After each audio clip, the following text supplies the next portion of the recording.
All right. Here we go, back again on the other side of the coin.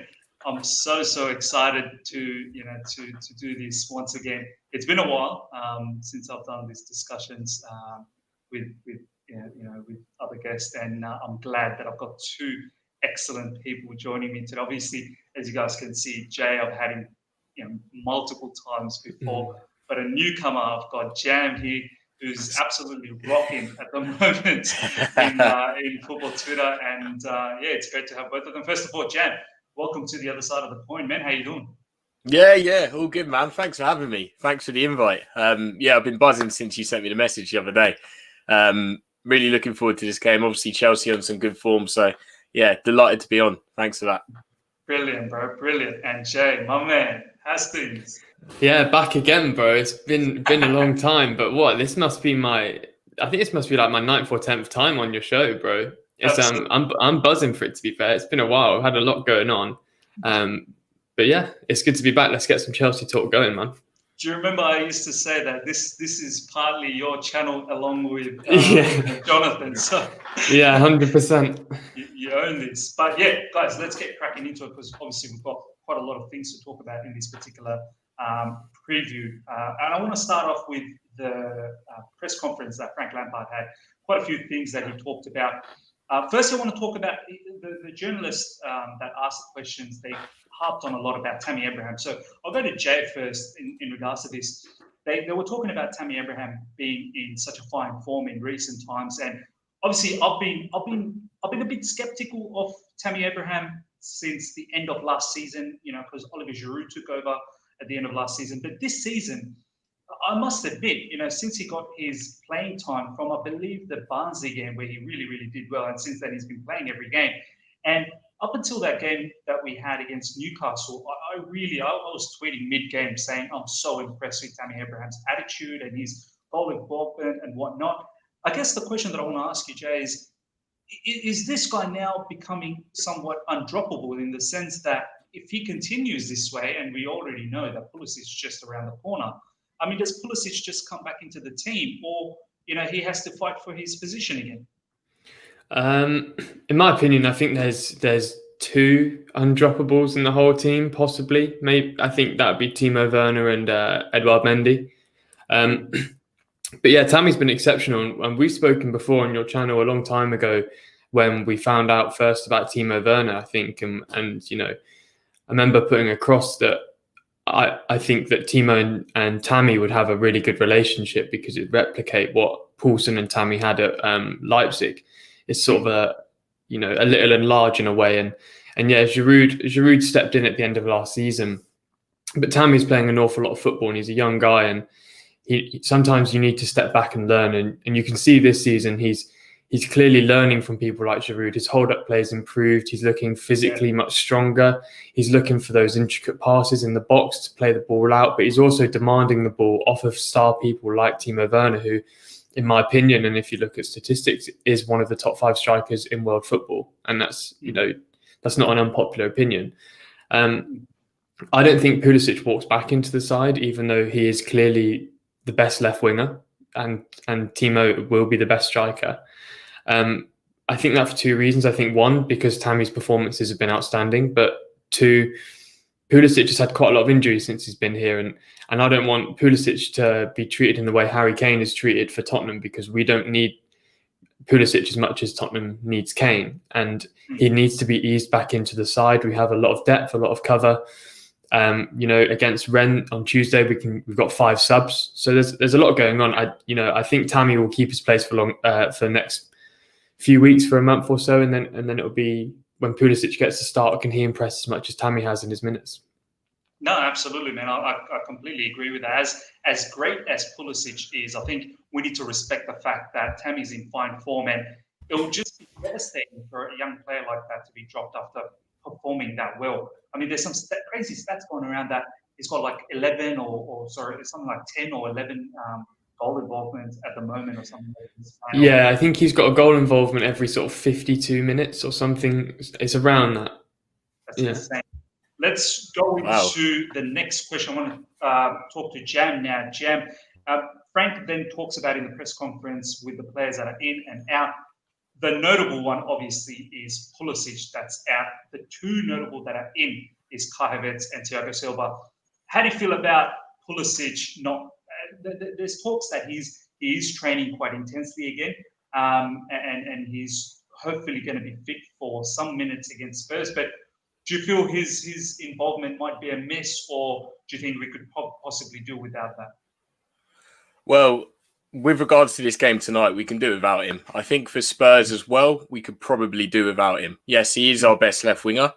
Jay's absolutely right there. But let's be realistic. Actually, our good form recently has been without him. You know, we've been quite functional. Now, with Pulisic, I love the guy. He's one of my favourite players, but it is a worry, his injury record. I looked it up on Transfer Market before coming on here, and my gosh, it's actually a bit more than you might think. Yeah. I mean, it is absolutely huge. And I totaled up the games that he's missed. So bear in mind, he's actually technically played for Chelsea for the equivalent of one season, because obviously the lockdown happened and we missed a chunk of the year. So it's around the sort of one season mark, maybe a little bit more. He's missed 22 games, according to Transfer Market. That's a lot. And these are mostly soft tissue injuries. I think there was an illness. I think there was bruising. So those ones you could probably put down to just natural things that will happen to anyone. Yeah. If you're getting this amount of, soft tissue injuries at this age, unfortunately, it reminds me of what happened to Theo Walcott, Michael Owen, and I really hope we can get it sorted. And, remember when he got his hamstring injury in the FA Cup final, and when he was due to come back, everyone was thinking, where's Pulisic? Where's Pulisic? Like, what? He was supposed to be back last week. What's going on? I think that's a sign of them actually, giving him a bit of extra time on his rehab and being a bit worried about it, I hate to say it, but, we're going to need him at some point in December with all these games. And, this is a problem that needs to be sorted quite soon, to be honest. You know what? Like, I remember I was talking to my younger brother who's an Arsenal fan, so boo to him. But we were saying how Kane, if you guys remember, he was injured just before the lockdown. And the lockdown was actually a blessing in disguise for him, because he got 3 months layoff to really rest up. And what happened after the lockdown when he came back? He started banging in goals, and he's not stopping it. He's now assisting as well. So we were sort of having a conversation, and he was saying to me, sometimes we look at these players as robots. These players need a good time of rest so that they can come back and really rip it apart. I think Pulisic is one of these players that I feel like he just needs a good break. Like, he just, as you said, Jan, like, his body at such a young age is going through so many injuries. We don't want him to become the next Theo Walcott. But look, enough about that. I want to now talk about Kai Havertz and Thiago Silva being back, Jan. How do you feel about these two megastars coming back into the team? Woo! What a boost, honestly. I mean, I just had to get out there. But no, seriously, what a boost to the team, especially, in light of the Spurs game. I know this is technically a Rennes preview, but I think we could do without them tonight if they were, 50-50 or unfit, let's say. But even coming back tonight, I think Havertz, I'd love to see him start and just get about 60 minutes. Or if he's not there yet, 30 minutes off the bench in the second half. And I think Thiago Silva goes straight into the team. These guys are they're big for us. They're huge. I don't think there are many players that can obviously do what Havertz does. You can argue that Mount could obviously play that role.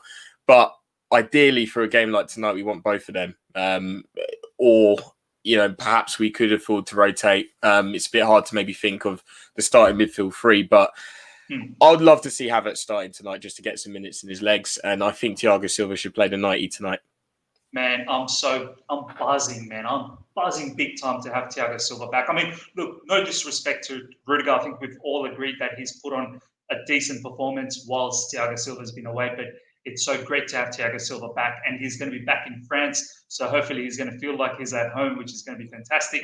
And Kai Havertz, guys, off the bench. I'm hoping that it's electric when he comes on. But look, the last thing that I want to talk about on Frank Lampard's press conference before we move into the other parts of this preview, and I want to touch this with Jay. there was a comment that Mason Mount, post-match Newcastle, he was talking about Timo Werner when he missed, and at halftime he was saying to Timo that, hey, that's a goal you need to be putting away, and also his second half miss as well. And he was also saying to himself that, there was an opportunity that he missed, and he was being tough on himself as well. And he was sort of saying that we need to have that sort of vibe in the team where we can be telling each other when they've made a mistake or they've missed an opportunity, just so that we can create that winning mentality, that ruthless mentality. There's a few people in the fan base that kind of took that in a different way. How did you take that particular commentary from Mason Mount, who Frank Lampard had no idea about what was going on in the press conference? I mean, there's people are always going to not be too pleased when Mason Mount's mentioned, but he's a Chelsea boy, and he's clearly a leader in himself. He knows what he wants. He's got the vision across the pitch to understand what's going on.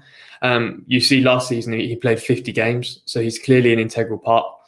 And yeah, Timo should be scoring those opportunities. It's and people need to be telling him that to keep him going and to keep him wanting more. And that's happened across all top teams. Every best Premier League team you can think of has had players like that, more than one player. And I think it helps having Mount, on that level. Mount clearly wants to be thought of as a player that can be as good as people think Kai Havertz can be, and Timo Werner, etc., etc. And he really could. I've said this multiple times. Mount's position and role is massively misunderstood by the fan base and by the wider media. He's, in my opinion, he's more of an 8 or a 6. Especially when he gets a bit older. I don't think he's a creative 10 as people seem to think he is. He's never really played like that for Chelsea, because he's been deployed all across the pitch, and his numbers would suggest that he's much better as a midfield shuttler, like Wijnaldum is at Liverpool. And I think that's needed. I also think as well, something to touch on is Ben Chilwell had a little bit of a back pain. So Lampard did mention after the Newcastle game that they're just going to see how that goes. But I imagine Chilwell's going to start as well. No, absolutely, man. Absolutely. Look, Jam, I want to now talk about the crux of this match preview. I want to start off with the golden question. How important is this match for Chelsea, bro? Tell me how important it is. Well, it's really, really important. I mean, if we win this game and, the expected result with Sevilla Krasnodar is that Sevilla win, then we've qualified. And to qualify before the month of December with all those games coming up is absolutely huge. Madness. So it's exactly, Miz. It's an absolute madness. So if we can do that, in fact, that has to be priority number 1 right now. The thing is, what I'm going to say is going to sound quite sort of counterintuitive to that. So I still think we can gamble on rotating the squad a little bit tonight. Having looked a bit deeper into Rennes' form, they are struggling a little bit. I think they've conceded something like 14 goals in 5 games, and I think they've scored something like 2 in 5. They're really, really struggling. But I guess a few of those games, 3 of them were against PSG, Chelsea, and Sevilla away. So, take that with a pinch of salt. But I still think we've got enough to beat these guys. And yes, whilst it's an important game, let's rotate the team and we'll still get the 3 points tonight. Very sure of that. Absolutely, man. Look, I'm like you in the sense that I think this is a very, very important game. There's a lot of people that are saying, let's make a wholesale of changes and with a match against Spurs, but they forget the fact that we could possibly go into the next round. And as you said, could have a couple of games where we can give some players rest. Now, on that note, I want to talk about this with Jay now in terms of the rotation that we've both been sort of touched on. How much rotation do you really, really look into this particular match, knowing that we could possibly make it into the next round by winning this and hoping other results go our way? And also Spurs only a few days away again after this match. So how much rotation do you make, and what are the rotations, if any? I'd make quite a bit. I think we're going to qualify from the group. I think it'd be preferable to qualify top purely for morale, and also you get a slightly easier draw. But because of the way European football and domestic football's been, it's been a bit sort of topsy-turvy. So you could get a Barcelona who come second in their group, who have been underwhelming domestically, but you still don't really want to play Barcelona in the first knockout round. It's never ideal. But then again, they're not that great at the moment. No, but they've still got Messi, and Messi has the ability to completely change everything. So True. that's. But PK came off injured as well, so that maybe wouldn't be the worst. But yeah, I would. I think Jorginho might start. I think Kovacic will probably play. I think Kante will be rested. I would play Thiago Silva on but I don't know if I'd give him the full 90 because I think the game against Spurs is more important. I took an insane amount of grief the other day on Twitter because I said I like this Spurs side, and I do, and I think they're a great side actually, and I think they're, besides Liverpool, probably favourites to win the league right now. Yeah. And if we can beat them, that makes us one of the 3 or 4 teams. I think it'll be, when the season finishes, I do still think it'll be Chelsea, City, Liverpool and Spurs in that top 4 position. But I do think the game against Spurs is massive because, Thiago Silva is going to be integral, and Harry Kane has 19 goal involvements in 1,300 minutes this season. Oof, let's face it, Jay, at the end of the day, I think Frank, as much as he has said in the press conference that the focus is on this game, there has to be one eye on that game, which is probably turning out to be an early title deciding match. Massively. I think the thing is as well, we've done the double over them last season, and I can't think of a single manager that's ever beaten Mourinho 3 times in a row. And you look at him now, I mean, I think we'll beat Rennes. I think we could beat Rennes with a second team. No disrespect to them. They've been on poor form. Their top scorer has got 3 goals this season. If Camavinga plays, then that makes things slightly harder, but I think we have enough quality to be able to deal and cope with that. But Spurs, man, I mean, since Mourinho's been there, Harry Kane's got 45 goal involvements. Son as well. And that's the thing, that those guys, that game, they're looking absolutely unstoppable. They are looking as good as we are. Yeah. And they're quietly going about it. And I think, personally, that game is much bigger because, I like that Spurs side because I like the players. I like Mourinho, but I don't want them to win anything.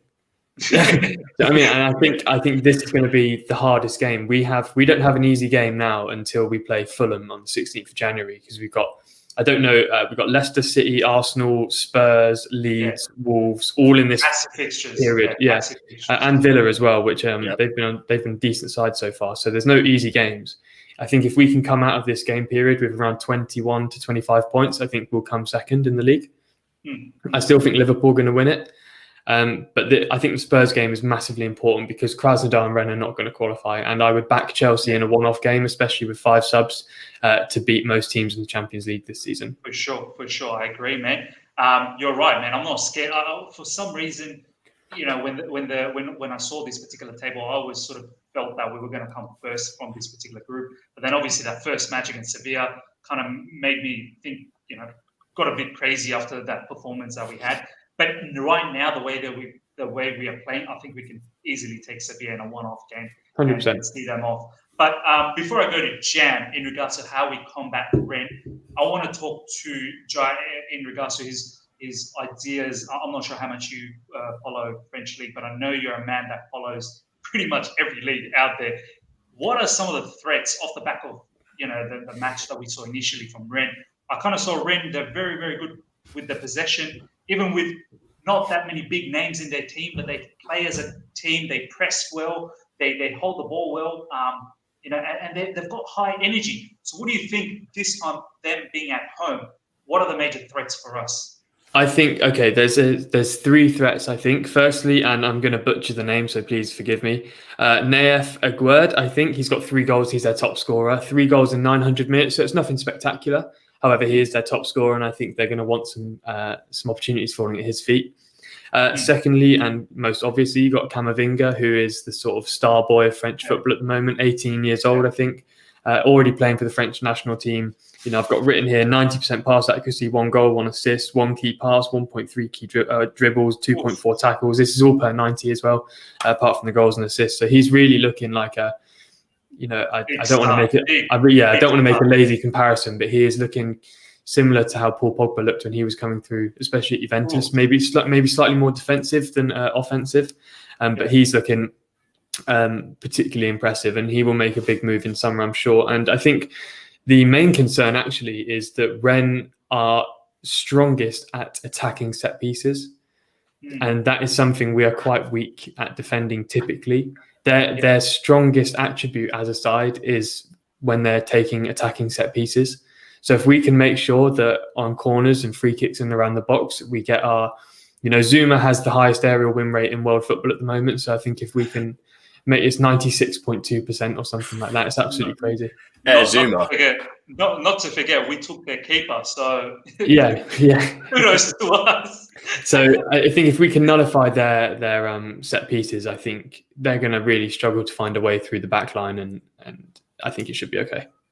Brilliant. Now, Jan, how do we combat them? We've heard Jay talk about the threats that they can possibly give us in terms of the set pieces and the players like Camavinga, who I've seen snippets of, and they look dangerous. Camavinga especially looks amazing. How do you think? How could we combat someone like Rennes? Yeah, well, I'll start firstly with the possession element. So I noticed they're a very good team at keeping the ball too. They love to do it. They lost 3-0 away to PSG recently, but had more of the ball against PSG. I mean, that's some feat in itself. So I think that means naturally they're probably going to have more of the ball tonight, which means, and we've done it before, it just means we're probably going to have to play on the counter a little bit more. So that's why I would like to see Jorginho getting some minutes tonight, as well as Ziyech, because, I think their through balls could be quite good with mixed in with a bit of pace. Again, it's going to sound counterintuitive because I'm saying pace, but I would love to see Tammy starting with Cho, and I think they've got enough pace. It's with Havertz behind them. I think the three of them have got enough pace to hurt these guys, and maybe Chilwell left back. If you're imagining Ziyech pinging balls from the right.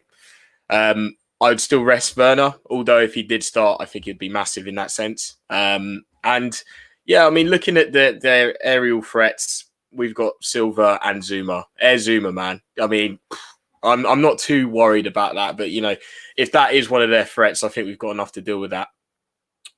No, absolutely, man. So you would actually rest Werner in this particular match? I would bring him off the bench if needed. Now, I know I'm not too bothered. I made that decision. It's probably 51-49 in that favour. But, we've still got 5 days till the Spurs game, to be fair, and they play on Thursday, depending on who plays. So it's not the end of the world if he starts and comes off. But either way, I don't want him completing a full 90 today.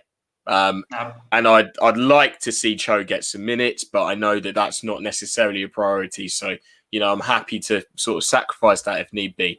So if we see the same three that started against Newcastle up front, I'm not bothered. But, I still think we can afford to gamble and probably start Cho instead. No, brilliant, man. Look, guys, I've just got the prayers in the background, so please, hopefully you don't get too bothered about that. But I'll start with Jay in this one. Let's talk about lineups and formation. Now, we've talked about the press conference, the importance, threats, combat. Let's talk about the lineups. We'll go with Jay first. What's your formation? What's your lineup? How would you set this game up? I'll go 4-3-3. I would go Mendy, Aspi, Thiago Silva, Zuma, Chilwell, Jorginho, Kovacic, Mount, Werner, Tammy, Ziyech. I would bring Hudson-Odoi off the bench, possibly around 60 minutes to give Werner a rest. I think Werner starting for me is quite important because I think he's going to get 2 or 3 chances, and it'd be great to see him score those chances, especially going into the Spurs game. He's going to be key. I think Kante is definitely going to start against Spurs, and he's played an awful lot of football. And, we said last season that Kante, he can get a bit worn out because of the way he plays. I personally, I differ to Jam. I think we're going to keep the majority of the ball, and I think Jorginho is key for that. And I've been really quite critical of him this season, but I think he should probably get some minutes, especially against a slightly lesser side. I'm a bit weary about the whole Jorginho Kovacic. Are you looking at a double pivot here, or are you still looking at a lone DM Jorginho? Kovacic on the side. I think I understand the hesitation for that, but I do think that we will outclass Rennes in every position, and I don't think we should be scared to have a slightly less defensively minded player there. Especially, I would prefer to control possession. You look at Ziyech and. I think that's going to be the plan. I wouldn't be surprised to see Kante start, but I think having him fresh for Tottenham is going to be so important. I think we should, I really think if we swapped our whole starting 11 around for Newcastle, I think we should beat Rennes. No disrespect to them at all because they're a good side, but I really firmly believe that. And Jorginho is clearly a Champions League quality player.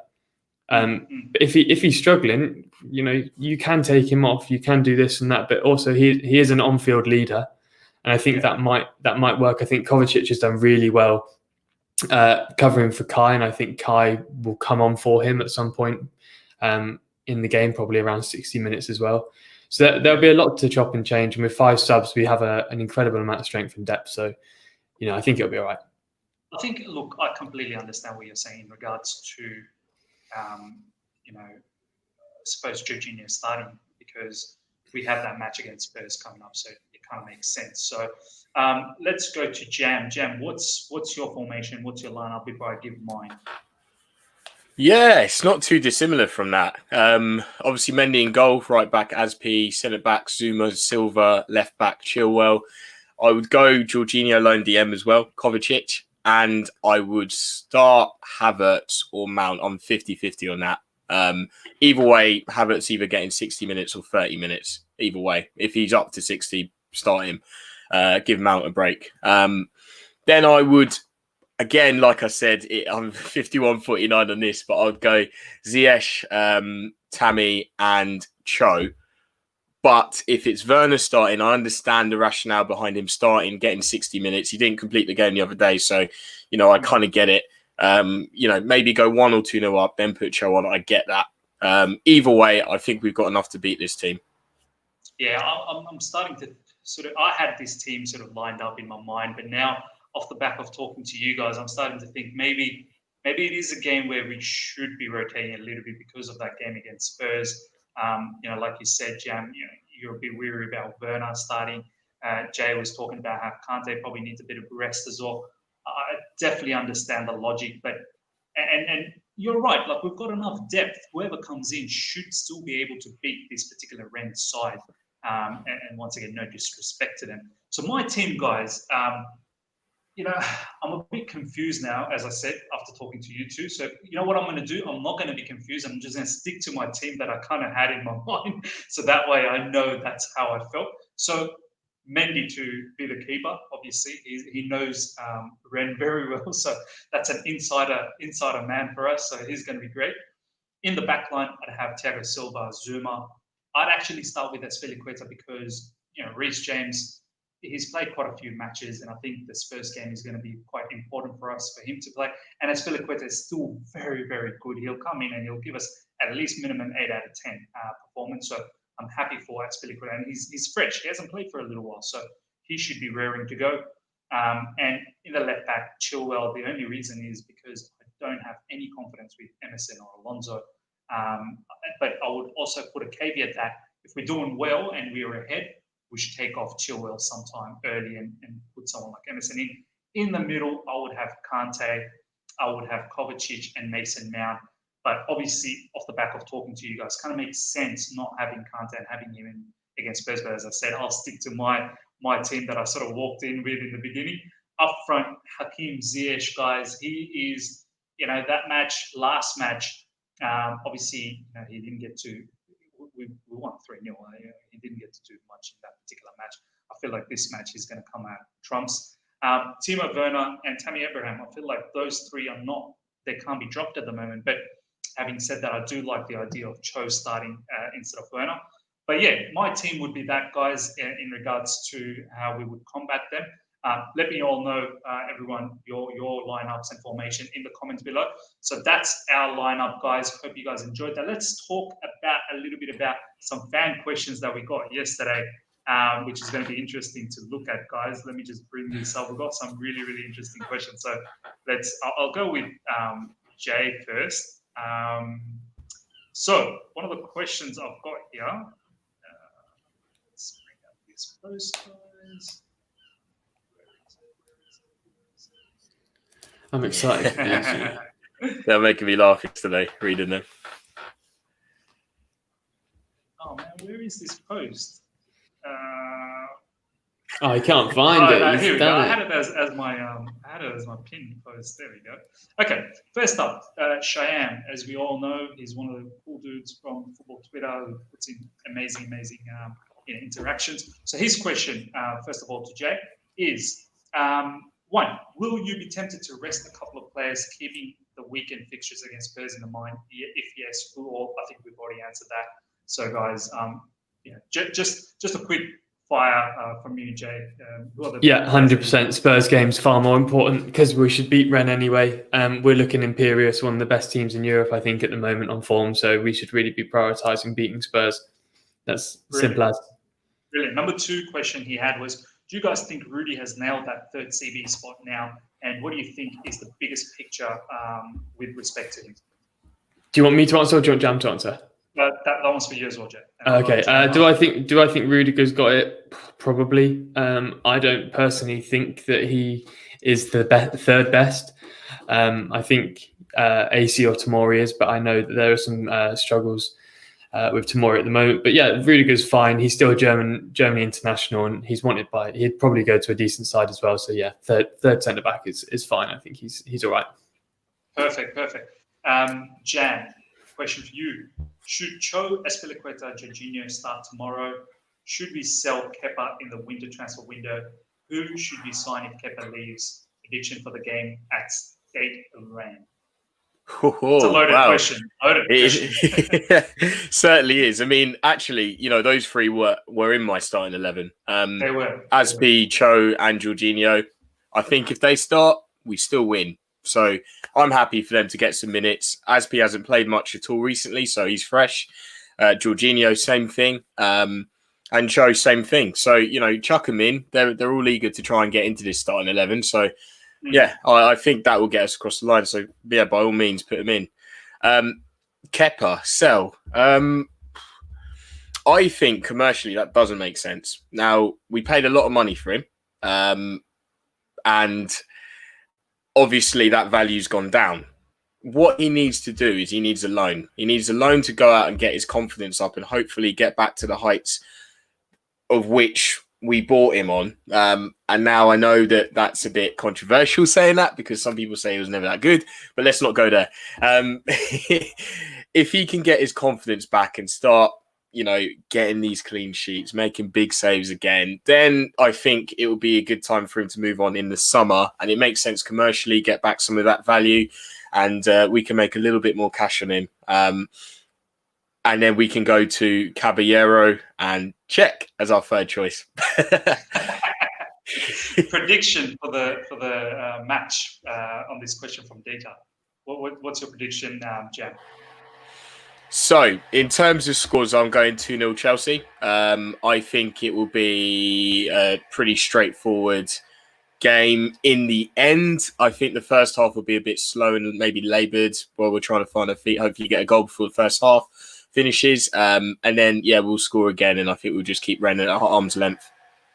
Brilliant. Jay, question for you. Despite our UCL, question from Luca Foley. Despite our UCL group not being entirely sealed up yet, do you think Hudson-Odoi should be given a start? I think you wanted Hudson to start. Oh, no, you had Werner. Yeah, I had Werner to start. Do I think he should be given a start? Again, like Jam, I wouldn't be bothered if he was starting. He's clearly Champions League level football player. So it doesn't really bother me too much. I think as well, he needs to seriously start impressing when he's playing. Because, personally, he's a player for me that I look at his stats and I'm quite impressed, and I watch him play and I'm not impressed. So, and it's a real shame. And I hope that he can sort of step up. And I did controversially say on mine and Dami's podcast that we should have sold him in summer. So it'd be really good because 70 million in a post-COVID market, you're not going to get again. I think it'd be really good for him to start getting some real minutes. And I thought a loan would have been smart. But yeah, if he starts, and hopefully he can grab a goal or an assist or at least look really good. You're so right, man. I mean, all these stats and whatnot. And when he played for England International under-21s, he looked really good. But when he plays for us, for certain reason, he doesn't always look good. And I don't know why. Perhaps he needs to keep getting more minutes and hopefully that confidence comes back. But Last question before we wrap things up. This one's for Jam. Cheeky question from Ben, Carefree CFC20. Who's your favorite member of SW6? You're laughing, Jay. I want you to answer it as well, mate. Oh, mate. Listen, you're not. I'm unfortunately the owner, so I'll get in too much trouble, man. I'll get in too much trouble. Oh Christ! Yeah, You're gonna have to answer it. You're gonna have to answer it. I'll answer it if you answer it, Jam. I'm gonna have to answer it. Do you know what? I'm gonna say at this particular moment, so this can change. At this moment, right here and rotation. It's got to be Jack Cleverley. Big up Jack Cleverley. Yeah. This guy is so talented. He's done a lot for us in the last month, a lot of edits, a lot of things behind the scenes. And he's always there, always reliable, gets stuff done on time. And he's just a real nice guy to have in the team. So at this moment, it's got to be Jack. Big up, Jack. Brilliant, man. We've got Jam's prediction, which is a 2-0 Chelsea victory. Jay, what's your prediction before we leave?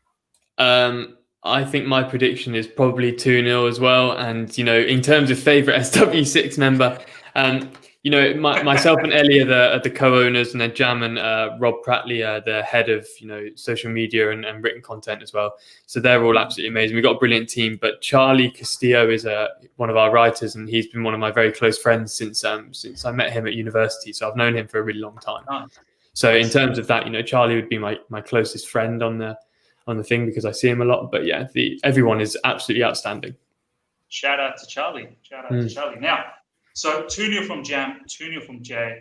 I think, look, I'll continue with the clean sheet theme and the winning streak theme. I might go with the cheeky 3-0 again. Do you know what I mean? I know we beat them 3-0. They may have something to prove to us, but maybe that too much eagerness to prove something to us might be detrimental to them, and we might get them on the break a few times, and after that it might just be curtains down. So 3-0 for me, but look, if it's 2-0, I'll be happy.